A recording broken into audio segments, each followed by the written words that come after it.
This is a World Cup 2026 update. Now reporting from the TNO Sports Desk, Talking Ginger.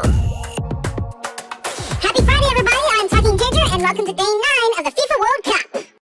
As usual, we begin with our match recaps from yesterday. On the schedule, we had Czechia against South Africa, Switzerland against Bosnia and Herzegovina, Canada against Qatar, and Mexico against South Korea. Teboho Mukina started the game with tears in his eyes and finished it with a smile on his face after creating a second-half penalty in South Africa's 1-1 draw with Czechia. Fapelo Masiko's long-range shot late in the match caught the hand of Czech opponent Pavel Sok in the area. Mukina, who was shown on camera with tears rolling down his cheeks during the pregame national anthem, stepped up to the penalty spot and sent his shot low past Czechia goalkeeper Matej Kovar in the 83rd minute. The South Africa midfielder said he was overrun before kickoff, thinking about his late grandfather. Michal Sadilek had given the Czechs the lead in the 6th minute at Mercedes-Benz Stadium. Alexander Soyka played in Sadilek and he slid a shot past goalkeeper Ronwin Williams. South Africa will next face South Korea on Wednesday in Group A, but will be without Mokogina, who is suspended after picking up his second yellow card of the tournament. Substitute Joan Monzambi scored twice as Switzerland beat Bosnia-Herzegovina 4-1 in a chaotic final 20 minutes to edge towards a place in the World Cup last 32. Monzambi met a knockdown in the penalty area with a first-time volley past Bosnia goalkeeper Nikola Vasil in the 74th minute, just 2 minutes and 46 seconds after he came off the bench. It was only the 20-year-old's fourth touch. Switzerland's final group match is against tournament co-host Canada in Vancouver on Wednesday. Bosnia will face Qatar in Seattle at the same time. Jonathan David ended a scoring drought by scoring 3 goals to lead Canada to its first ever World Cup victory with a 6-0 decision over Qatar today. The match took place before a boisterous sellout crowd at BC Place Stadium. David, who had been denied it in his previous 4 World Cup matches, scored in the 29th minute and the 3rd minute of added time in the first half.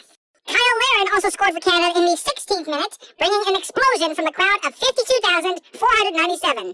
Nathan Saliba, who came in for an injured Ismail Kone, scored in the 63rd minute, and Jacob Schaffelberg in the 75th. Canadian goalkeeper Maxime Capel didn't face a shot in earning a clean sheet. Canada led 3-2 in shot attempts. The historic victory moved the Canadians into a tie for first place with Switzerland in Group B standings and improved their chances of advancing to the knockout round of the 48-team tournament. Canada's next game will be against Switzerland on Wednesday at BC Place Stadium.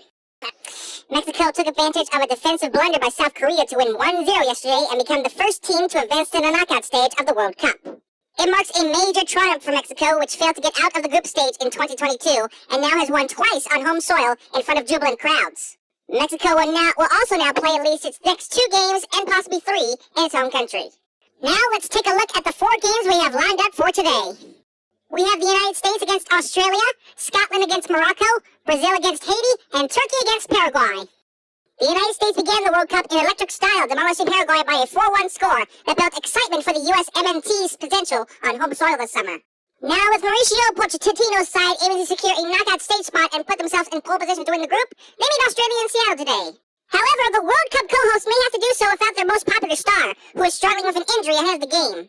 The Socceroos also won their opening game, upsetting Turkey by a 2-0 score in a game they massively impressed, as they locked the Europeans down defensively and counterattacked with VAR. Morocco and Scotland are set to meet in a highly anticipated Group C Matchday 2 showdown today at Boston Stadium. After Matchday 1, Scotland sits alone at the top of Group C. It defeated Haiti in the opener despite taking only 3 shots after scoring in the 28th minute. John McGinn scored Scotland's first World Cup goal in 28 years as the Scots held on for their first World Cup win since 1990. The Tartan Army would advance to the knockout stage with a win and could even win the group with a win and a Haiti win or draw against Brazil. Meanwhile, Morocco comes into this match off a 1-1 draw against powerhouse Brazil.